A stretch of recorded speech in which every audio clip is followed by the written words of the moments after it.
दोस्तों, मैं हूं डॉक्टर वंदना गुलाटी और आप सबका मेरे YouTube चैनल पे बहुत बहुत स्वागत है। दोस्तों, आज इस वीडियो में हम बात करेंगे टॉन्सिलाइटिस के बारे में। दोस्तों, टॉन्सिलाइटिस का मतलब है टॉन्सिल्स में इन्फेक्शन होना या इन्फ्लेमेशन होना। दोस्तों, टॉन्सिल्स एक फ्लेशी पैड्स हैं जो कि हमारे थ्रोट के बैक साइड में दोनों तरफ प्रेजेंट होते हैं। दोस्तों, कभी भी अगर हमें बैक्टीरियल या वायरल इन्फेक्शन हो जाए तो टॉन्सिल्स में इन्फेक्शन या इन्फ्लेमेशन हो जाता है, जिसे कि हम टॉन्सिलाइटिस कहते हैं। दोस्तों, अगर टॉन्सिलाइटिस हो जाता है और डॉक्टर आपके गले को एग्जामिन करता है तो ये दिखता है कि आपके टॉन्सिल्स बहुत ज्यादा रेड हो गए हैं, स्वोलन हो गए हैं, एनलार्ज हो गए हैं।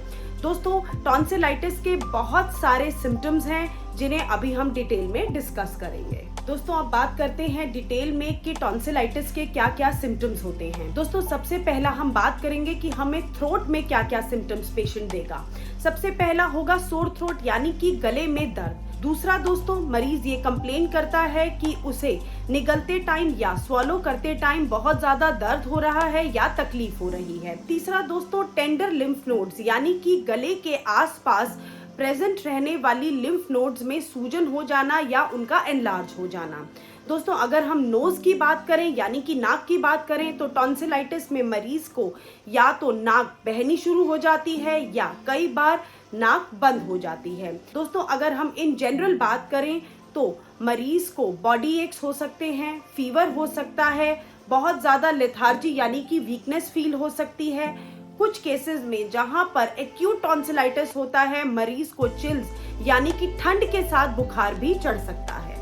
दोस्तों, कई बार मरीज के मुंह से बहुत गंदी बदबू भी आती है टॉन्सिलाइटिस के दौरान, जिसे हम हैलिस्टोसिस कहते हैं या बैड ब्रेथ कहते हैं। कई बार मरीज के मुंह से लार बहुत ज्यादा बनने लग जाती है, जिसे हम एक्सेसिव सलाइवेशन कहते हैं। और कुछ केसेस में मरीज की भूख भी बहुत ज्यादा कम हो जाती है।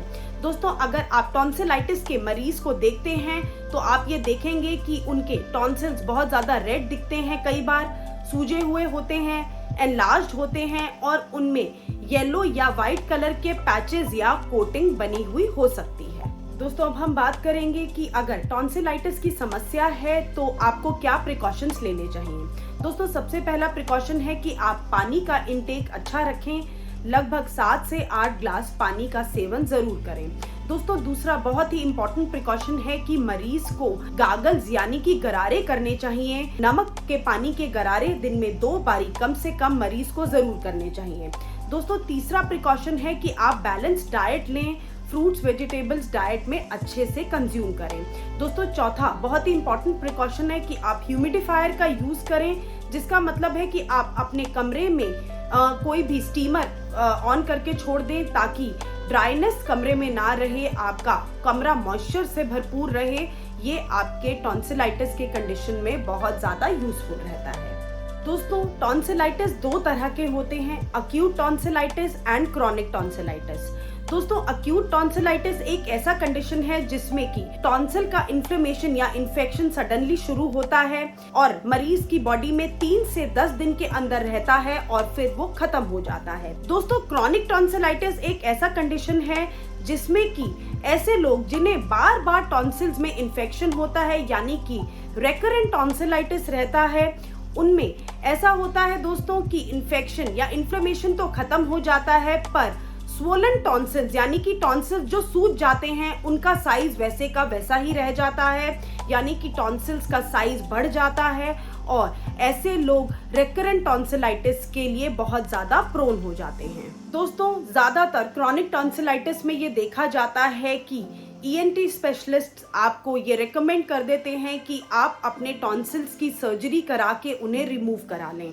दोस्तों, पर आप सर्जरी कराने से पहले होम्योपैथिक दवाइयाँ जरूर लें और जरूर कोशिश करें कि आप उस सर्जरी से बच पाएं। दोस्तों, होम्योपैथी में बहुत ही बेहतरीन मेडिसिन हैं जो आपके acute as well as chronic tonsillitis को बहुत ही इफेक्टिवली ट्रीट कर पाती हैं।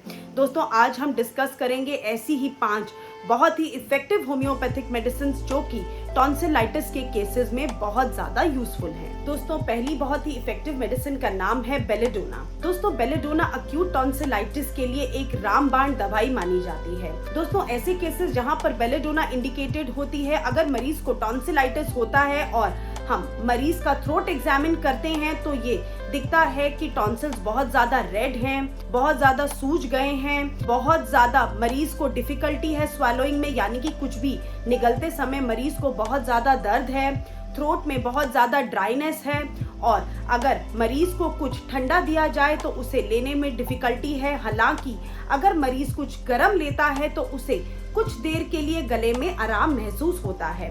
दोस्तों, बेलेडोना ऐसे केसेस में भी दी जाती है जहां अक्यूट टॉन्सिलाइटिस के साथ मरीज को बॉडी एक्स और हाई फीवर भी हो। दोस्तों, आप बेलेडोना को 30 पोटेंसी में यूज करें। इस मेडिसिन के 3 से 4 ड्रॉप्स आधे कप पानी में डालकर दिन में 4 बार रेगुलरली 4 से 5 दिन कंज्यूम करें। दोस्तों, दूसरी बहुत ही इफेक्टिव मेडिसिन का नाम है हेपरसल्फ। दोस्तों, ये ऐसे केसेस में दी जाती है जहां पर टॉन्सिलाइटिस के दौरान मरीज के गले को एग्जामिन करते हुए ये देखा जाता है कि टॉन्सिल्स के ऊपर पस पॉइंट्स भी बने हुए हैं। मरीज को गले में एक स्टिचिंग पेन होता है, मरीज को स्वालो यानी कि निगलने में बहुत ज्यादा दर्द होता है और वो दर्द मरीज के कान तक भी जाता है। साथ ही साथ मरीज ये भी कंप्लेन करता है दोस्तों कि उन्हें ऐसा महसूस हो रहा है कि उनके गले में कोई कांटा या कोई लम्ब फंस गया है। दोस्तों, आप हेपरसल्फ को भी 30 पोटेंसी में कंज्यूम करें और इस मेडिसिन के 3 से 4 ड्रॉप्स आधे कप पानी में डालकर दिन में 4 बार 4 से 5 दिन रेगुलरली कंज्यूम करें। दोस्तों, तीसरी बहुत ही इफेक्टिव दवाई का नाम है बराइटा काप। दोस्तों, एक्यूट टॉन्सिलाइटिस के लिए जैसे कि हमने बताया कि बेलेडोना एक रामबाण दवाई मानी जाती है, वैसे ही क्रॉनिक टॉन्सिलाइटिस के केसेस में बराइटा काप भी एक रामबाण दवाई मानी जाती है। दोस्तों, जब एक्यूट फेज खत्म हो जाता है तब जैसे कि मैंने आपको पहले भी बताया कि क्रॉनिक टॉन्सिलाइटिस में ये देखा जाता है कि मरीज के टॉन्सिल्स का साइज बढ़ जाता है, एनलार्ज हो जाता है। वहां पर बराइटा काप एक बहुत ही इफेक्टिव मेडिसिन हो सकती है अगर मरीज की ये हिस्ट्री मिले कि उन्हें बार बार टॉन्सिलाइटिस की शिकायत होती है, या अगर उन्हें कभी भी कोल्ड से एक्सपोजर हुआ यानी कि ठंडी हवा से एक्सपोजर हुआ या उन्होंने कोई भी कोल्ड ड्रिंक पिया तो तुरंत उनका गला खराब हो जाता है। दोस्तों, बराइटा काप को होम्योपैथिक लिटरेचर में इस तरह से डिस्क्राइब किया गया है that every cold settles in the throat. दोस्तों, साथ ही साथ मरीज को जब टॉन्सिलाइटिस की शिकायत होती है तो उन्हें स्वेलोइंग में डिफिकल्टी होती है, उन्हें बहुत ज्यादा ब्रीदिंग में डिफिकल्टी होती है, और दोस्तों ये बहुत ही इफेक्टिवली ऐसे बच्चों पर भी काम करती है जो फिजिकली और मेंटली बहुत ज्यादा वीक हैं। दोस्तों, आप बराइटा काप को भी 30 पोटेंसी में कंज्यूम करें। इस मेडिसिन के 3 से 4 ड्रॉप्स आधे कप पानी में डालकर दिन में 4 बारी कम से कम 15 से 20 दिन तक रेगुलरली कंज्यूम करें। दोस्तों, अगली बहुत ही इफेक्टिव मेडिसिन का नाम है कैलकेरिया काप। दोस्तों, ये भी क्रॉनिक टॉन्सिलाइटिस के केसेस में बहुत ज्यादा इफेक्टिव है। दोस्तों, ऐसे केसेस जहां पर कैलकेरिया काप इंडिकेटेड होती है, ये हिस्ट्री मिलती है कि बच्चा या बड़ा बहुत ज्यादा लेजी है, ओवरवेट है, बहुत ज्यादा लेथार्जिक रहता है, थका थका रहता है, साथ ही उन्हें रेकरेंट टॉन्सिलाइटिस की यानी कि बार बार गला खराब होने की टेंडेंसी है। मरीज को ये पता होता है कि वो कुछ भी ठंडा खाएंगे या कोई भी कोल्ड एयर से एक्सपोजर होगा तो उनका गला तुरंत खराब हो जाएगा। साथ ही साथ दोस्तों, ऐसे केसेस जहां पर कैलकेरिया काप इंडिकेटेड होती है, ये भी हिस्ट्री मिलती है कि मरीज को बहुत ज़्यादा पसीना आता है, स्लाइटेस्ट एक्सर्शन पे ही पसीना आता है और पसीना ज़्यादातर सर में आता है। दोस्तों, कैलकेरिया काप एक बहुत ही इफेक्टिव मेडिसिन है क्रॉनिक टॉन्सिलाइटिस के केसेस में जहां पर लोग थोड़े से फैटी हों, ओबीज हों, लेथार्जिक हों। दोस्तों, आप कैलकेरिया काप को भी 30 पोटेंसी में यूज करें। इस मेडिसिन के 3 से 4 ड्रॉप्स आधे कप पानी में डालकर दिन में 3 से 4 बार लें और लगातार इन्हें 15 से 20 दिन तक कंज्यूम करें। दोस्तों, अगली बहुत ही इफेक्टिव मेडिसिन का नाम है फाइटोलेका।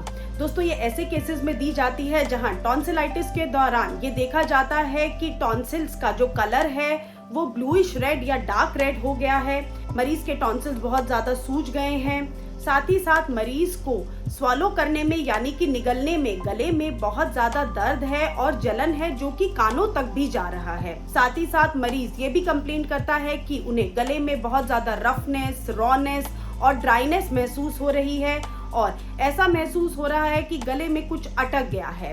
साथ ही साथ फाइटोलेका ऐसे केसेस में भी इंडिकेटेड है दोस्तों जहां पर मरीज रूट ऑफ द टंग या सॉफ्ट पैलेट में भी बहुत ज़्यादा दर्द बताते हैं। दोस्तों सॉफ्ट पैलेट का मतलब है तालू में दर्द की शिकायत करना।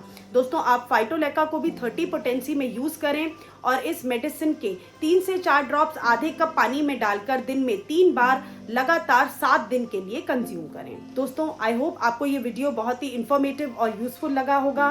Please don't forget to like, share and subscribe to my YouTube channel. दोस्तों अगर आपको टॉन्सिलाइटिस से रिलेटेड कोई भी जानकारी चाहिए तो आप दिए गए नंबर पर संपर्क कर सकते हैं। Thank you so much everyone and stay safe.